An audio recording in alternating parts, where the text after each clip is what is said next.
After our adventures in Namibia, we're back to the southern tip of Africa, in Cape Town, for the wine part of Wine and Wildlife. We're staying at the Victoria and Alfred Hotel on the Victoria and Alfred waterfront. Located in South Africa's oldest working harbor, the 300-acre waterfront district has been developed for residential and commercial use alongside working boatyards. Prince Alfred, second son of Queen Victoria, visited the Cape Colony Harbor in 1860 as a Royal Navy midshipman. The first basin of the new Navy Yard was named for him, and the second for his mother. Now the Victoria and Alfred waterfront attracts tourists and Cape Townians with its shops, restaurants, and hotels. The Cape Wheel provides an expansive view of Cape Town from the harbor to Table Mountain.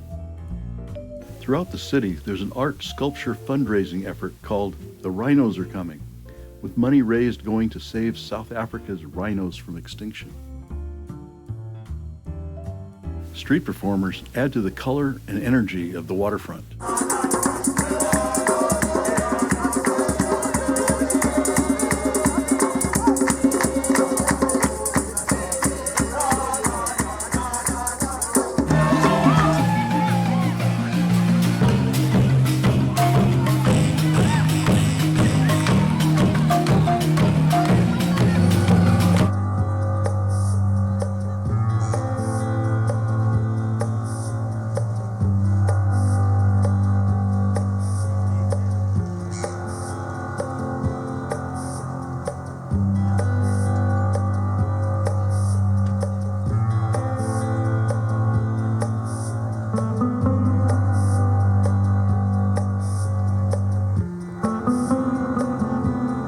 The inner harbor boat basins are now mostly tourist charters, but fishing boats are having their hulls cleaned nearby. In spite of all this activity, there are indigenous wildlife here on the waterfront. Half the total population of Hartlob's gull live in Greater Cape Town. We found Cape cormorants nesting in the bulkheads on the V&A waterfront. They're indigenous to the southwest coast of South Africa and are endangered. Our wine country tour starts at the Vergelegen Wine Estate, which was established in 1700. First, we stroll through the beautiful gardens. We've been here before, but I think the wine glass fountain is new. There's even a little wildlife for us to photograph. These camphor trees were planted in the gardens between 1700 and 1706. What is now the library was the original winery. The new winery is a very modern facility. Inside, we see where the wine is fermented in stainless steel tanks and where it's aged in barrels and in bottles. Back at the top of the winery, we take in a view over the vineyards.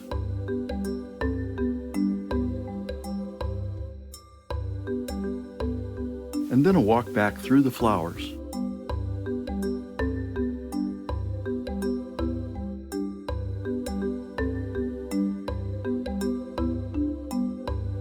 And a little bird watching along the way. Then it's back to the tasting room to taste the finished product. We taste 2 reds and 2 whites, all very good. Our next stop is High Constantia, where our host is David van Niekerk, the owner, winemaker, and friend of Wolfgang. We taste some of David's exquisite wines.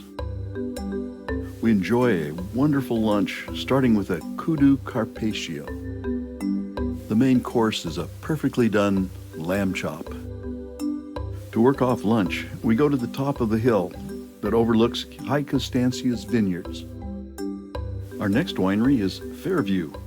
It was founded in 1693.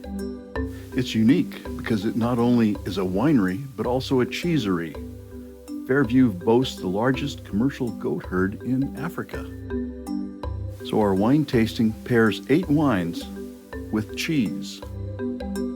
As we leave Fairview, we stop at the Dreckenstein Correctional Center. This is where Nelson Mandela spent the last part of his imprisonment. This statue commemorates the day he was released and walked free from these gates. Great wines go together with great food. We're at La Petite Ferme for another wine country lunch.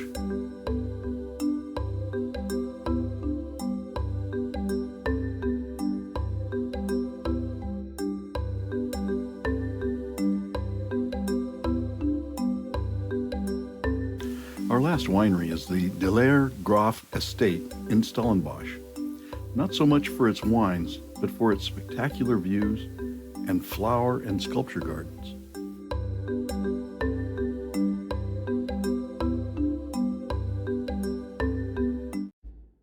When you think of South Africa, beaches aren't even in the top 5 of things that come to mind. If you don't mind the sharks, there are great beaches here. The colorful beach houses at Muizenberg Beach make great pictures.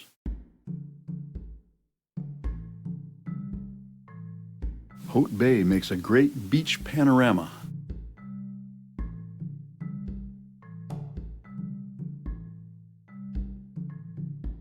The penguins of Boulders Beach are famous. The wind's blowing hard today, and the penguins aren't happy.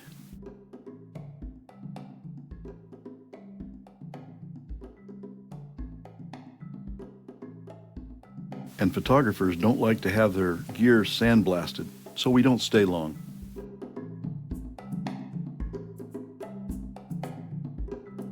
Since we're from Seattle, our guide suggested that we should taste South African coffee at Truth, where they roast coffee properly. Not only was the coffee very good, but the steampunk decor was great fun. We stopped for coffee twice. Another must for photographers are the brightly colored homes in the Bo-Kaap, which means above the Cape in Afrikaans. This area housed Malay slaves and their descendants and remains predominantly Muslim. It's the oldest surviving residential neighborhood in Cape Town, with buildings dating to 1763. After slaves were freed in 1834, developers constructed more of these small rental houses. The brightly colored facades are attributed to an expression of freedom, as all the houses were painted white while on lease. In 2019, 19 sites in Bo-Kaap were protected as National Heritage Sites. Back at the hotel to pack up. We've had enough good food and good wine, and we're ready to go back to the wild.